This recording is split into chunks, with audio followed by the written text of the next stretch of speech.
Also helping us work through this issue, we are joined by Aaron David Miller. He is over at the Woodrow Wilson International Center here in Washington, D.C. He's a former Middle East negotiator in the Clinton administration. I hope you're able to listen to our earlier conversation, but I'm curious your reaction from the ambassador. What do you think that the Palestinians are actually looking for, and what do you think they're going to really get in the end? Look, I think this may be understandable, but it's unwise. And the Palestinians have argued clearly that they need a paradigm shift. Armed struggle, that is to say violence, will never achieve their national aspirations.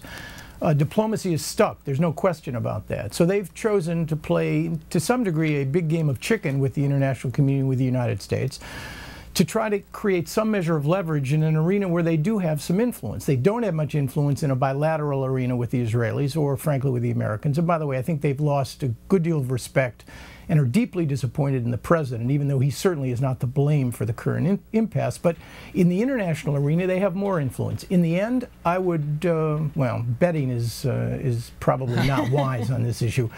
But because no one ever lost money, by the way, betting against Arab-Israeli peace, and you're not going to lose money now. But I think if I had to predict the outcome, the Palestinians will not push this to a confrontation with the Americans at the UN.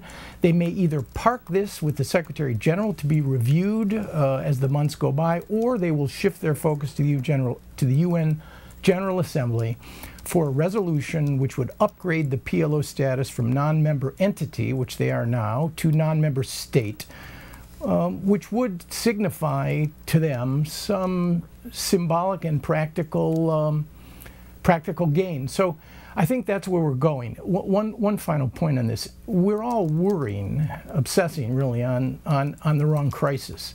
The issue is not what the Palestinians do at the UN this week or how the U.S. responds. The issue is simply this, and that is the impossibility right now, and I choose my words very carefully here, of a conflict-ending agreement between this Israeli government and this Palestinian Authority on the core issues, Jerusalem, border, security, and refugees. Right. There is no way right now for any mediator or for Israelis and Palestinians to bridge those gaps. So we're all going to be left with a day-after problem, which is going to continue to drag on.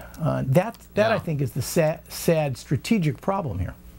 Well, let's talk about President Obama in all of this. As you mentioned, there's some disappointment in him from the Palestinian perspective, but still some measure of trust. What does this say about his leadership, and what's the concern for him moving forward as this comes to a head this week? Right, I'll say two things. This man, with all of his other problems, is not responsible for the impasse in the Israeli-Palestinian problem. I mean, the problem of the much-too-promised land has been the purview of so many American presidents. Some have tried seriously, some haven't tried at all. He is not to be blamed for the current impasse because he does not have it within his power and capacity to force or even cajole the Israelis and the Palestinians to do something that right now they do not want to do.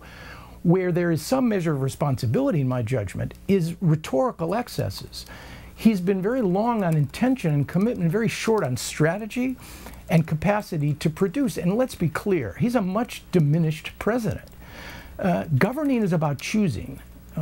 There's no question. He has to set his priorities now. And the last thing he needs is a high-risk effort to embroil himself in a fight with the Israelis, or worse, try to save this whole endeavor by creating a prescription for negotiations which then fail.